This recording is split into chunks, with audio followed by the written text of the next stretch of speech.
Welcome to another NBA video here on the Basketball Zone Cowbell Kingdom YouTube channel. Today we're talking about my predictions of who will finish in the top 8 for the Eastern Conference and the Western Conference.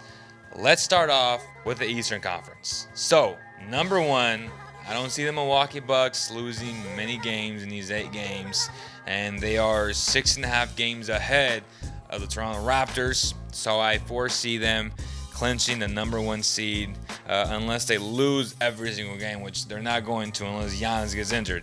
And even if he gets injured, that team is so deep that they would probably still clinch the number 1 seed. So I got the Bucks as my number 1, and I'm going with Toronto as my number 2. So at 46-18, 6.5 games behind the Bucks, 3 games in front of the Celtics. I think that's enough of cushion to stay in that position. So that means that they'll probably get the Nets or the Magic. Probably the Magic, because the Nets are depleted as can be, as they recently signed Jamal Crawford and Michael Beasley. So I have the Raptors finishing at number 2. They could make some noise. One of the best defensive teams I've seen in a long time. I had a chance to cover them right before the pandemic. They were in Sacramento playing the Kings, and I was left so impressed. The way they would come up with so many different defensive schemes. I mean, they would come at you with different zone packages. And the reason is they have so many bodies. They have so many athletic personalities and players on that team. And it just makes sense that they're just so versatile. So I was very impressed with that team. The Boston Celtics, Jason Tatum was playing top 10-ish before this pandemic. He was shooting the rock from 3. He was just killing it. Is that sustainable? Can he pick up where he left off? Is the next question. And I don't know. I mean, they are going to be healthy. In theory, on paper, they have a very deep team. I like them to finish as a number 3 seed. So that means that the Heat will be number 4 and the Pacers number 5. I have the Heat clinching number 4. And they are going to be in a dogfight against the Pacers, because the Pacers are going to give everything they got. They're going to play extremely hard, and they're going to test the Miami Heat. Boy, oh boy. I still have the Heat beating them, though. And I know that I said that the Pacers would have a good chance of making it to the second round. Man, it's just so hard to bet against the Heat. Such a well-coached team with Eric Spoelstra. And one of the best young and up-and-coming players in Bam Adebayo.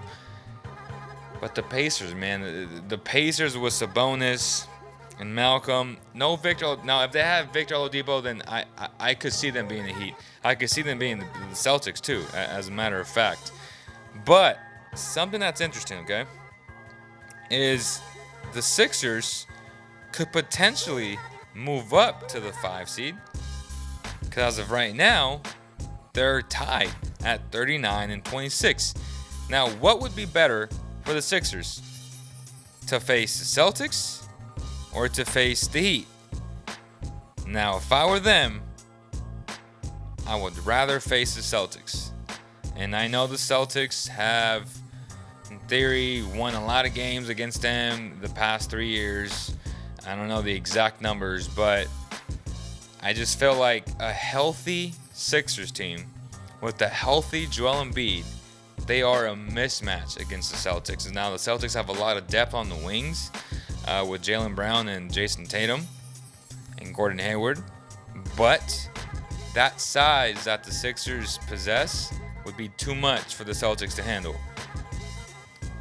So I think the first 6 seeds are locked the way they are. And then I have the Magic at 7, and then the Nets at 8. Right now it's flipped, where the Nets are at 7, but they're only a game ahead of the Magic. That won't hold up. So the Nets will have an early first-round exit against the Bucks. They're going to get swept. And unless the Wizards pull out some magic, I don't see it. They're also not playing with their best player, and Bradley Beal has had a phenomenal season this year. So yeah, those are my 8 seeds: the Bucks, Raptors, Celtics, Heat, Pacers, Sixers, Magic, and Nets. Now let's move on to the Western Conference. Now this is where things could get interesting. The Lakers are 5.5 games ahead of the Clippers. I see them clinching that number 1 seed. So it gets interesting from number 2 to number 7. Okay, because the Nuggets are only 2 games behind the Clippers, and the Nuggets are very deep. They're well coached by Mike Malone, one of the best centers in the game, and Nikola Jokic, and Jamal Murray is a very good player. Okay, now is he a max type player? The jury's still out. But I'll say this: the Nuggets' ability to defend at a high level, and they have so many bodies, they have so much versatility. They could be good enough to surpass the Clippers. Okay. Now, I don't know how the Clippers will monitor these 8 games, if they're going to want to sit out Kawhi Leonard. That's what we don't know. Now, if they play their best players right every single game, then I see them closing out as a number 2 seed. So let's say that I got the Lakers and the Clippers, and here I have the Thunder, the Rockets, and the Mavericks moving up, and the Jazz moving down. Not because I don't like the Jazz, but because not having Bojan Bogdanovic is really going to hurt them, okay? It is really going to hurt them. Are they better than the Thunder? Yes. Are they better than the Rockets? No. And the reason why is because the last 2 years, Rockets have exposed them. So I don't see anything changing. Like, I just don't. James Harden loves that matchup. He's going to expose Rudy Gobert, especially in the pick and roll, and then he becomes unplayable because he's not that much of an offensive weapon. So things are interesting. Depending on what the Mavericks do, the Mavericks have a great shot to be a 4 seed. They're only 4 games out. Okay, now will it be difficult? Absolutely, but keep your eye out on the Mavericks. Okay, so the Mavericks right now are at 7. They're not moving down to 8. The Grizzlies are at 8, and this is where things get interesting. You got the Blazers, the Pelicans, the Kings, the Spurs, and the Suns. Cross out the Suns, they're not making it, okay? Cross out the Spurs, they're not making it. So this battle is between, honestly, the Pelicans and the Kings. The Blazers, again, they have a tough schedule. I mean, tough games coming up. These 8 games are just tough. So I don't see the Blazers making it. And they have my favorite player. The guy who I just said is the second best guard in the game behind Steph Curry. I have James at number 3, James Harden at number 3. Man, it's tough. But it's going to come down between the Pelicans and the Kings. And honestly, I can see the Kings making it. I can see the Pelicans making it. The Pelicans have a little bit of an easier schedule. And if it comes down to those 2 games, if they're 4 games within the Memphis Grizzlies, the Grizzlies, if they beat them once, they advance as the 8 seed. The Pelicans or the Kings would have to beat them twice, which the Kings have already beaten them 3 out of 4 times this season. And I would be very confident if I was a Kings fan, which I am, that they would beat the Grizzlies.